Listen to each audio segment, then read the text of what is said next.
En el corazón de Nueva Delhi, entre el bullicio de los mercados y las avenidas iluminadas por luces de neón, operaba una red de estafadores que había perfeccionado el arte del engaño.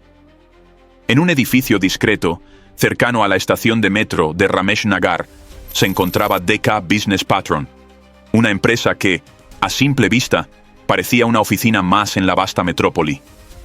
Pero lo que ocurría tras esas puertas no era nada legítimo.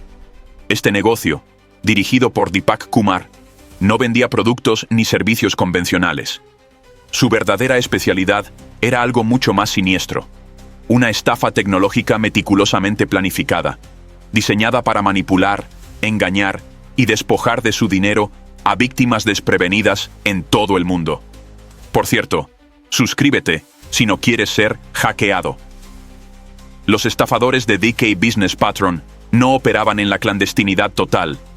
De hecho, estaban tan confiados en su impunidad que habían instalado múltiples cámaras de seguridad en sus oficinas, con 4 grabadoras digitales de video, capturando cada uno de sus movimientos. Lo que nunca imaginaron fue que esas mismas cámaras serían su perdición. Mientras ellos orquestaban sus fraudes con aparente impunidad, un investigador con un propósito muy claro ya estaba en su rastro.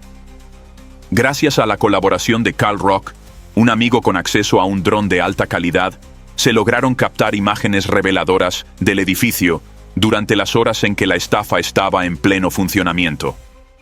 El meticuloso trabajo de seguimiento pronto revelaría la verdad sobre lo que ocurría dentro de esas paredes.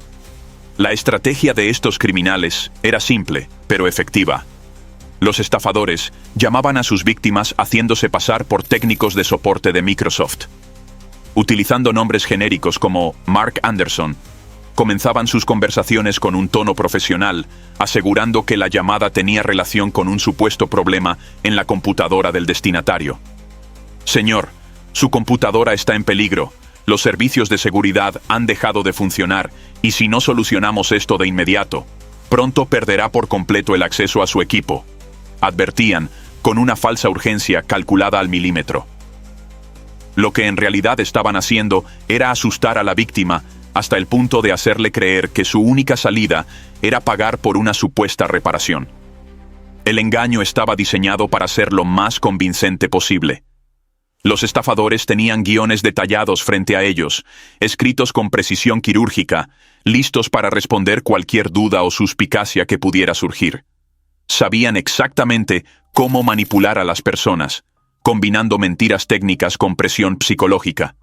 Incluso, si alguien preguntaba dónde estaban ubicados, tenían instrucciones claras. Nunca debían admitir que estaban en India. En su lugar, proporcionaban direcciones falsas en Nueva York para reforzar su supuesta legitimidad. Uno de los trucos más efectivos de la estafa era el truco de los servicios detenidos. Mediante el uso de comandos básicos, mostraban a la víctima una lista de servicios de Windows que aparecían como detenidos. Lo que no mencionaban era que todos los sistemas operativos tienen servicios detenidos por naturaleza, y que eso no significa un problema de seguridad. Pero, para quien no tiene conocimientos técnicos, ver una lista con múltiples advertencias en rojo y escuchar a un supuesto experto afirmar que su computadora está en peligro puede ser aterrador. Cada día más servicios dejarán de funcionar, insistían.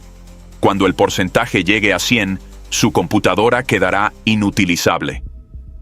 Todo era una mentira, pero una que funcionaba lo suficientemente bien como para que muchas víctimas accedieran a pagar. Sin embargo, no todos los engañados caían tan fácilmente.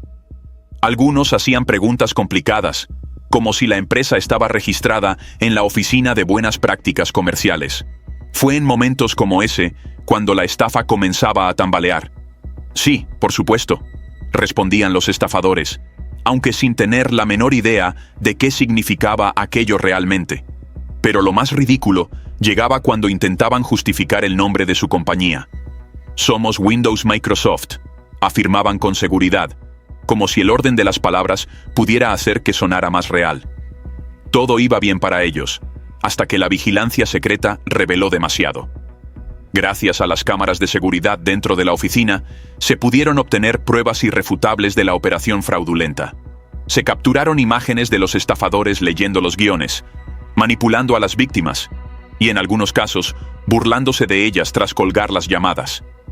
Lo que ellos creían que era un sistema de protección contra posibles amenazas externas terminó siendo la evidencia más clara de su culpabilidad. El golpe final llegó cuando la policía entró en acción. Después de semanas de recopilación de pruebas, las autoridades finalmente tomaron medidas, y lo que alguna vez fue un centro de operaciones de fraude, pronto se convirtió en el escenario de un arresto masivo. Deepak Kumar, el cerebro detrás de la operación, y sus empleados fueron sorprendidos con las manos en la masa. Sus computadoras fueron incautadas, los registros de llamadas revisados y los guiones de estafa quedaron como pruebas irrefutables de su actividad criminal. La ironía de su caída no pudo ser más perfecta. Habían creado una estafa basada en el miedo y la manipulación, utilizando la tecnología como su arma, pero al final fue la misma tecnología la que selló su destino. Mientras las luces de la oficina se apagaban y los agentes se llevaban a los estafadores esposados, quedó una lección clara. El crimen puede parecer fácil en la era digital, pero tarde o temprano, la justicia encuentra la manera de rastrear hasta al más astuto de los criminales. Durante el día, el negocio parecía legítimo. Un grupo de trabajadores atendía clientes reales, ayudándolos a establecer sus tiendas en Amazon o a configurar servicios de DirecTV. Pero cuando el sol se ocultaba y el reloj marcaba las 8 o 9 de la noche, el ambiente en el edificio cambiaba drásticamente. Un grupo diferente de personas tomaba los mismos escritorios, encendía las mismas computadoras y comenzaba una actividad mucho más oscura. Era en esas horas que DK Business Patron dejaba atrás su fachada empresarial y se convertía en un sofisticado centro de estafas digitales, con un objetivo claro: vaciar los bolsillos de víctimas desprevenidas en el extranjero. La clave del éxito de este fraude no solo radicaba en su ejecución meticulosa, sino en la frialdad con la que operaban. A lo largo de más de 2 años, habían acumulado una lista de víctimas que superaba las 3.000 personas. Cada una de ellas había sido manipulada para pagar, en promedio, $500, aunque algunos pagos individuales habían alcanzado cifras exorbitantes de más de $5.000. Al sumar cada transacción, la cantidad estafada superaba los $800.000. Una fortuna obtenida a través de engaños bien orquestados. El dinero nunca llegaba directamente a DK Business Patron. Eso sería demasiado obvio, demasiado arriesgado. En su lugar, utilizaban una red de empresas fantasma registradas en Estados Unidos. Una de ellas, Hightech 365 LLC, tenía una dirección en Bella Boulevard, pero en realidad solo era un buzón gestionado por iPostal 1, un servicio de casillas virtuales que recibía los cheques enviados por las víctimas y los reenviaba a donde los estafadores indicaran. La otra empresa, Connect to Home, tenía una dirección idéntica, con la única diferencia de un número de suite distinto. Sorprendentemente, incluso cuando se expuso la red de fraude, la página web de Connect to Home seguía en línea, mientras que la de Hightech 365 LLC desapareció rápidamente tras la redada policial. Uno de los momentos más escalofriantes fue cuando se pudo observar, en tiempo real, cómo los estafadores ejecutaban su plan. A través de una pantalla aumentada en la esquina de la grabación, se podía seguir cada movimiento de un estafador mientras manipulaba a su última víctima, Cindy. Con una seguridad inquietante, el hombre dictaba instrucciones precisas para que ella tomara nota de la información bancaria falsa. Anótelo, señora. Hightech 365 LLC. Insistía, mientras Cindy, sin sospechar la trampa, asentía al otro lado de la línea. El guión era el mismo de siempre. Inventaban problemas inexistentes en las computadoras de sus víctimas, llenaban la conversación con tecnicismos sin sentido y, cuando todo fallaba, jugaban con el miedo y la desesperación de los más vulnerables. Pero, ocasionalmente, algo inesperado sucedía. Uno de los estafadores, Stephen Bracewell pareció titubear al hablar con una nueva víctima. «¿Cuántos años tiene, señora?», preguntó, con un tono que no ocultaba su sorpresa. 88, respondió la mujer. Por un momento, el guión se rompió. No había excusas, no había manipulación posible. «Parece usted mucho más joven», intentó agregar, con una incomodidad evidente. Pero la anciana no tenía computadora, no tenía celular. No era una víctima potencial. «Está bien, señora. Gracias», dijo antes de colgar. El cerebro detrás de todo esto tenía un nombre: Deepak Kumar. Él y su hermana Pooja eran los directores oficiales de DK Business Patron. No solo sabían exactamente qué sucedía en su empresa, sino que supervisaban personalmente cada aspecto del fraude. Deepak, en particular, se aseguraba de que su equipo estuviera bien abastecido para las largas noches de estafa. Se le podía ver en grabaciones recogiendo botellas de agua y distribuyéndolas entre los estafadores. Después de todo, engañar a personas inocentes hasta la madrugada era un trabajo sediento. Pero exponer una estafa de esta magnitud no era suficiente. Era necesario derribarla. Para eso, se necesitaba la intervención de la policía de Nueva Delhi. Sin embargo, atrapar a criminales con recursos y contactos no era tarea fácil. Ya había ocurrido antes. Los estafadores ricos podían pagar abogados que argumentaban que cualquier video podía ser manipulado, que la evidencia era insuficiente. Por eso, la policía debía obtener pruebas propias e irrefutables. Para lograrlo, era necesario que víctimas reales presentaran denuncias oficiales. Se consiguió que varias de ellas escribieran directamente a la policía, proporcionando detalles específicos de cómo habían sido estafadas. Pasaron semanas de incertidumbre, pero finalmente llegó la confirmación. La redada se llevaría a cabo. Pero entonces, algo extraño ocurrió. En el día del operativo, el edificio de DK Business Patron se comportó de una manera inusual. En lugar de los estafadores habituales, las oficinas estaban ocupadas por empleados legítimos, realizando actividades empresariales reales.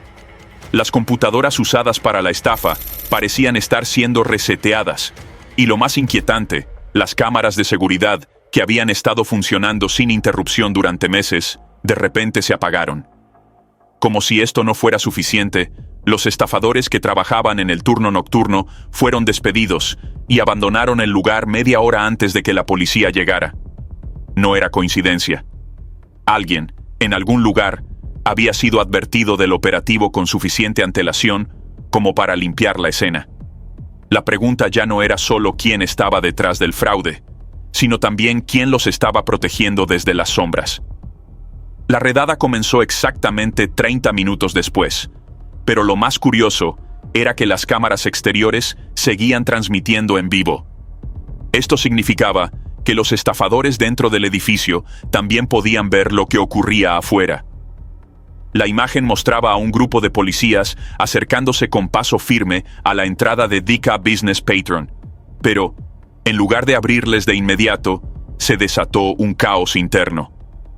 Desde lo alto de las escaleras, se podían ver sombras moviéndose frenéticamente, manos que sujetaban apresuradamente computadoras portátiles y figuras corriendo de un lado a otro. La puerta permaneció cerrada, como si estuvieran ganando tiempo para ocultar algo. El guardia de seguridad, en lugar de permitir el acceso de inmediato, se asomó con cautela por encima de la barandilla. Fue solo después de un inexplicable retraso de 3 minutos que finalmente la puerta se abrió. Para entonces, el líder de la operación policial ya había perdido la paciencia. Subió las escaleras a toda velocidad y sin mediar palabra, le propinó un fuerte golpe al guardia. Otro hombre, vestido con una camisa verde, recibió el mismo trato segundos después. No era una bienvenida amistosa. Los agentes sabían que algo no estaba bien. Lo que los estafadores no habían previsto era que, aunque las cámaras del edificio no grababan audio, Midnight tenía otro truco bajo la manga. Con su pericia, había logrado convertir cada teléfono dentro de la oficina en un dispositivo de escucha.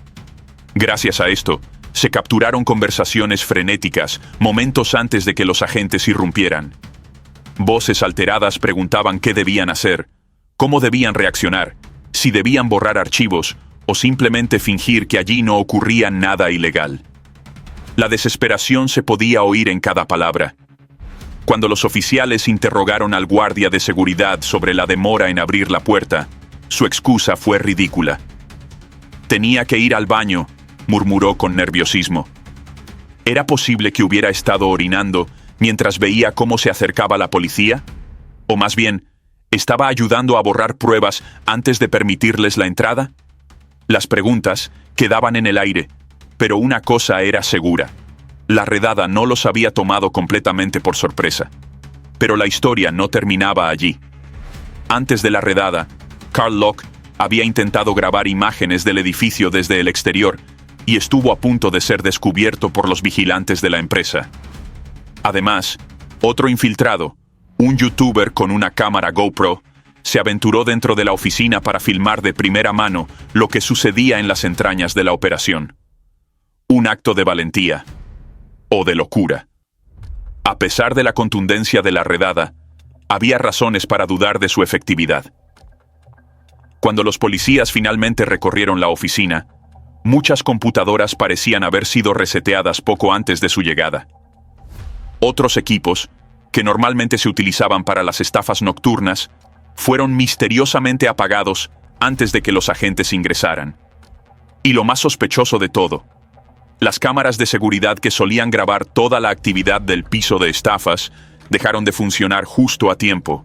Los que operaban la estafa nocturna, los que llamaban a ancianos fingiendo ser soporte técnico de Windows, fueron despedidos temprano ese día, evacuando el edificio justo media hora antes de la redada. Alguien dentro de la policía les había advertido. No había otra explicación para su repentina retirada y la alteración en la rutina del negocio. Pero lo más impactante estaba por venir.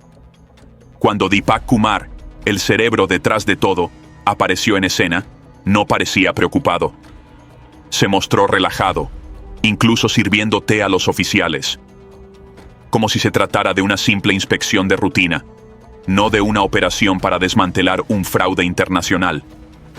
Aún así, había algo que no podía ocultar. Cuando se le cuestionó sobre las actividades ilícitas de su empresa, su defensa fue tan cínica como reveladora. Admitió sin rodeos que sí, que se había involucrado en la estafa, pero solo para poder pagar a sus empleados legítimos durante la pandemia. No tenía dinero para pagarles, así que hice cosas ilegales para poder mantener la parte legal de mi negocio, afirmó, como si eso justificara los más de $800,000 robados a víctimas inocentes. ¿Pero realmente su confesión haría alguna diferencia? ¿O la corrupción y la burocracia permitirían que el caso se desvaneciera sin consecuencias? La posibilidad de que Deepak escapara de la justicia era alta. Sin pruebas contundentes, con la policía posiblemente comprometida y con su descarada estrategia de justificación, el futuro del caso quedaba en el aire. Para empeorar las cosas, antes de que el video sobre la redada se hiciera público, Deepak intentó negociar. En un último intento de frenar las repercusiones, envió un correo electrónico afirmando que había reembolsado a 2 víctimas. Pero lo que realmente se le exigía era un reembolso masivo a todas las personas afectadas por su esquema fraudulento. Algo que, evidentemente, nunca haría por iniciativa propia. Ahora, la única esperanza de que se hiciera justicia dependía de las víctimas. Si había sido estafado por alguna de las 2 compañías fantasma asociadas a DK Business Patron, aún había una posibilidad de recuperar el dinero. Denunciarlo como fraude ante el banco no solo permitiría la devolución del dinero, sino que también provocaría sanciones económicas severas contra la empresa. Pero, ¿sería suficiente? Deepak ya había demostrado ser un experto en evitar consecuencias. ¿Sería esta la vez en que finalmente se le derrumbaría el imperio de la estafa? Este caso aún tenía muchas incógnitas, y si querías estar al tanto de lo que sucedería después, solo había una manera de no perderse los próximos acontecimientos: suscribirse, activar las notificaciones y seguir cada nueva revelación. porque la historia de DK Business Patron aún no había terminado.